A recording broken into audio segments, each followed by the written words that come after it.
Hey everyone, today we're going to be talking about the iPad Mini 6 and why I think this thing is the perfect travel companion for creators.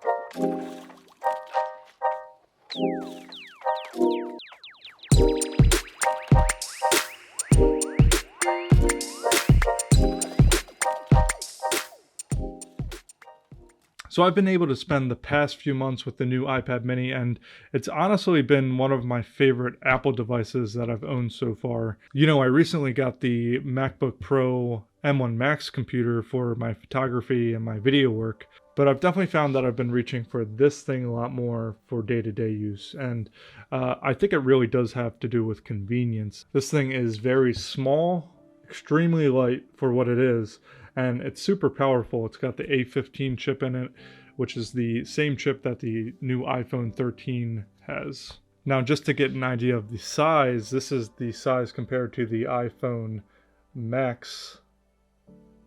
So I was actually hesitant to get the iPad mini because I already have the Pro Max iPhone, but the experience is completely different with iPad OS. Things like photo editing and video editing are a lot more enjoyable to do on the iPad.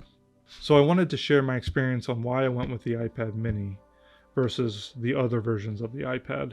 So since I already have my MacBook Pro, I already have a device that I'm going to be able to get my serious work done. So anything like serious video projects or longer photo sessions that are 1,000+ photos, I'm definitely going to go to my MacBook Pro to complete work like that. But I also thought it would be nice to have an iPad to supplement that. So when I wanted to do more creative work, or I just wanted to do smaller projects, or just personal projects, I could reach for the iPad and get work done on that. I definitely didn't need an iPad Pro, even though that would be nice to have, and the iPad Air was a little bit too expensive. So I was looking at the traditional iPad, the 9th generation, that's around $300 and something, and then I started looking at the iPad Mini, which is a bit more expensive, for $500 for the 64 gigabyte version, and I ended up going with the iPad mini, obviously. So why did I go with the more expensive iPad mini over the traditional iPad? So for me, the upgraded features on the iPad mini make that extra $170 that you have to spend worth it. Now, with the size of the iPad mini, I really didn't take that into consideration at first, and it wasn't like a perk to have a smaller iPad, but after using this thing and feeling how light it is, I can definitely say it is a perk now, and I find myself bringing this pretty much everywhere I go just because it's so easy to stick into a laptop bag or something like that. So one key feature about the iPad mini is that it uses a USB-C port for charging as well as hooking up external devices. So you can actually hook up an external SSD. I have a Samsung external drive as well as a SanDisk external drive, and I can basically hook those up to this thing and it acts just like a computer. I can look through my files, upload them to Lightroom on the iPad. I can even edit videos off of those external drives on LumaFusion. This thing also has the A15 chip, so it is going to be more future-proof than the traditional iPad, which has the A13 chip. I've also edited 4K 120 footage from my Canon R5 on this iPad with the LumaFusion, and it literally had no problem, so that's insane. It's difficult to even edit that footage on iMacs or Intel MacBook Pros, so the fact that you can do it on something this small is awesome. The 6-core CPU and the 5-core GPU on the A15 chip really seems to lend itself to intense photo editing and video editing. As a side note, it's also really cool seeing the augmented reality apps run on this iPad with the A15 chip. It's just a nice experience. Another reason that I went with the iPad Mini 6 is that it has Apple Pencil 2 support. So instead of having to charge your Apple Pencil in the bottom port, you can just magnetically attach it to the side of the iPad and it starts charging.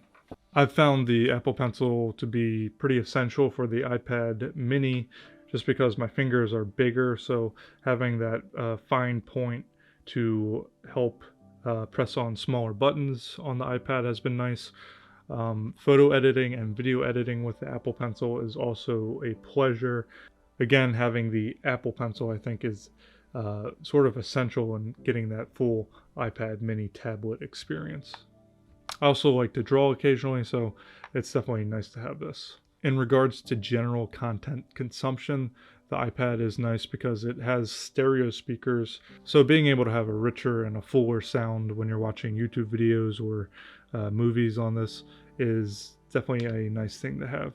Another thing with the iPad mini in regards to photo editing and video editing is it's nice to have that bright 500 nit display that also has P3 color, so you're really getting color accurate display that is sort of essential if you are doing more serious photo editing. And a couple of other things that I've also found enhance the whole iPad experience is that this has Wi-Fi 6, so downloading applications or streaming videos has been really easy with this and really fast. And this also has center stage with the FaceTime applications. So it has a wider front-facing camera that sort of zooms in and will track you as you move around the room, or it'll kind of zoom out if you have more people within the frame. So that's a really cool feature to have. So for all of those features, it's only $170 more than the 9th generation iPad. And that's definitely worth it to me. Now you might say, hey, that's the 64 gigabyte version and you need to pay more to get the 256 gigabyte version, but like I said, I'm only using this to supplement my MacBook Pro, so 64 gigabytes is plenty. If I need to do something more serious, I just move to the MacBook Pro.